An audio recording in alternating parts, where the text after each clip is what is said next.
Welcome to the deep dive. So you're looking for a quick but still thorough understanding of incident management and response. Today we're looking at specific tools, how defense stacks up against, well, some pretty advanced attack methods. We're not just summarizing here. We want to extract the critical insight, how these opposing forces kind of define each other. That's right. And today it's two heavyweights.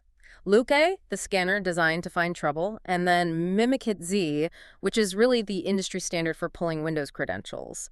Understanding both is, well, it's crucial. You can't really defend against something if you don't know how it works, right? Exactly. It's that classic cybersecurity tension. Detection versus exploitation. We're going to unpack the core purpose of each one, what technical mechanisms they use or scan for, and why they really represent two sides of the same, constantly shifting coin. Okay, let's unpack this. So let's start with protection. With OKI, the name might sound a bit tricky, like the mythological figure, but in cybersecurity, OKI is definitely a force for good. It's a simple incident response scanner, its main job, identifying indicators of compromise or IOCs. IOCs, yeah. We talk about them a lot. Just a quick refresher for you listening. When we say indicator of compromise, what is OKI actually scanning for on a system? It's looking for the digital breadcrumbs, you could say, the fingerprints left behind by attacks, successful or even just attempted. An IOC could be, well, anything really. A specific file hash matching known malware, that's an IOC, or a unique registry key that some malware drops. Even certain network traffic patterns indicating C2 communication. And OKI, it's built in Python, it's free on GitHub. It really makes this kind of defense accessible. Its strength is its speed and honestly its simplicity. And that speed is just so vital in a real incident, isn't it? You don't have hours for deep forensics initially. Yeah. You need quick triage. So what kind of output does OKI give? How does it help a defender make those fast calls? Yeah, it basically boils down to three clear categories. It gives you immediate clarity, no ambiguity.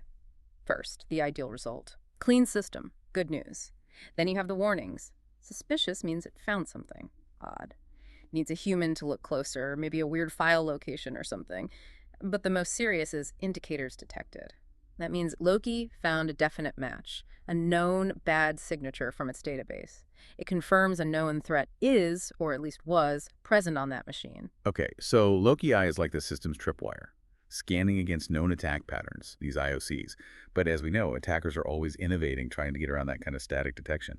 Which brings us to the other side of things, the tool designed to work under the radar, right, in the system's memory. Exactly. Yeah. Now we shift from detection to exploitation with Mimikatz. Here's where it gets really interesting. Oh yeah, Mimikatz. It's got this almost legendary status. Pen testers, threat actors, they all know it. It started, believe it or not, as a way for the creator, Benjamin Delpy, to learn C programming. But it quickly became the tool for ripping credentials straight out of a running Windows system. And its power isn't from some super complex application flaw. No, it targets a fundamental design choice in Windows itself, specifically how Windows handles authentication efficiently. It exploited this noted vulnerability in the Windows authentication setup called wdigest. wdigest. That sounds pretty technical. Why was that so risky? What did it do? Well, historically, for convenience, like for quick reauthentication prompts, wdigest actually used to keep plaintext passwords cached right there in memory. Now, Microsoft patched wdigest, restricted this caching, sure, but the process Mimikatz targets is still fundamental. LSAS, the Local Security Authority Subsystem Service. Think of LSAS as the gatekeeper. It's the process where Windows holds sensitive authentication stuff temporarily, hashes, Kerberos tickets, sometimes still plain text before they're used. So Mimikatz isn't really cracking a password in the traditional sense. It's more like stealing it while it's in use. Right out of LSAS. Precisely. It injects code into that LSAS process, and then it can pull out incredibly sensitive data.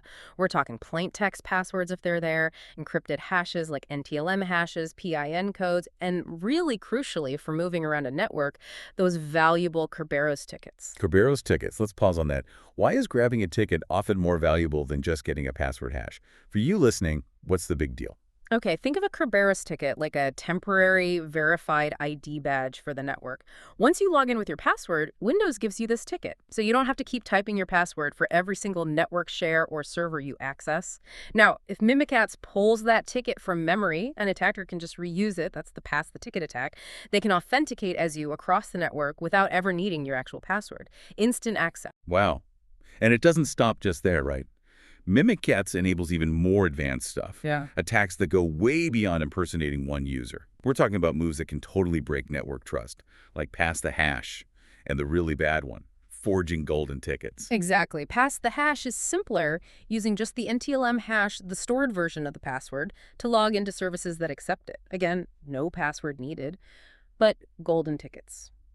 Yeah, Yeah. those are the crown jewels for an attacker trying to own a network. Okay, break down golden tickets for us. Why do people call it godlike access? What makes them so powerful?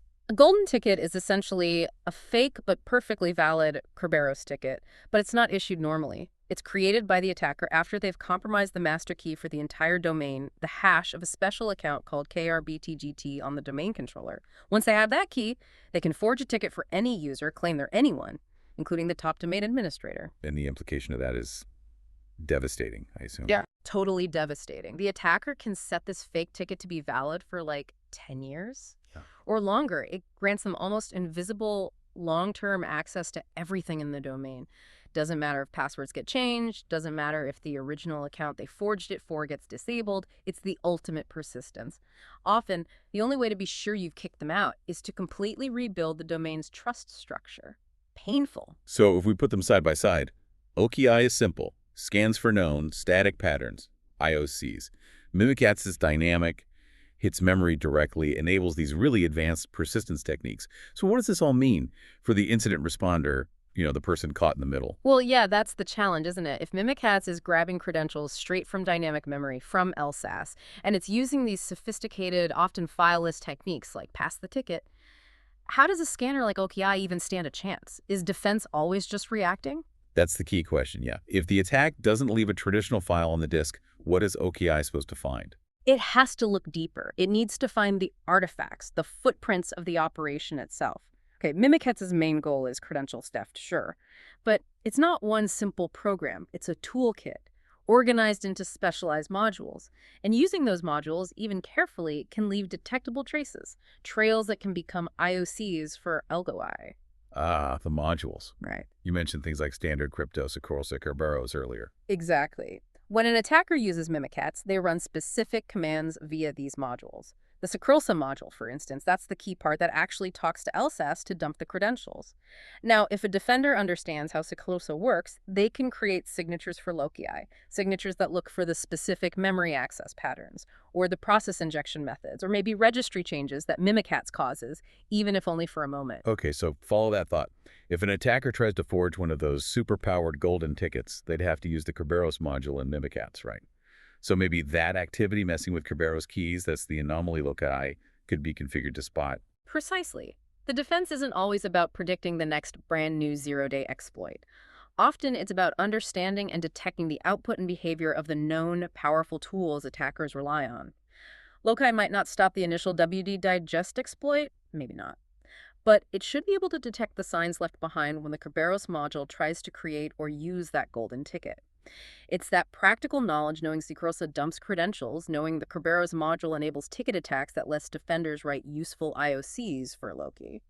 That really brings it home. The effectiveness of a detection tool like Loki is directly tied to how well the defenders understand the offensive tools, like Mimikatz. So we've seen the duality. Loki, simple, open source, fast scanning for known indicators of compromise, essential for that first response, for triage. And Mimikatz represents the sharp end of privilege escalation, network compromise, exploiting fundamental things like WD digest, targeting LSAS memory, enabling complete network takeover through things like golden tickets. Which really raises a final kind of provocative thought for you, the listener, to consider.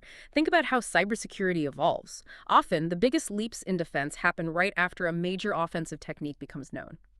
Mimikatz exploited WDigest, right? That forced Microsoft and defenders everywhere to harden systems against that specific memory scraping. The power of any scanner, like Eliadai, is always going to be limited by how quickly defenders can learn about new attack methods and build signatures for them. It suggests something fundamental. Maybe to build the absolute best defense, you first have to really truly understand the art of the attack. Fascinating point. That constant race, offense driving defense, defense trying to anticipate offense, it defines so much incident response. Well, thank you for diving deep with us today into Loki and Mimikatz.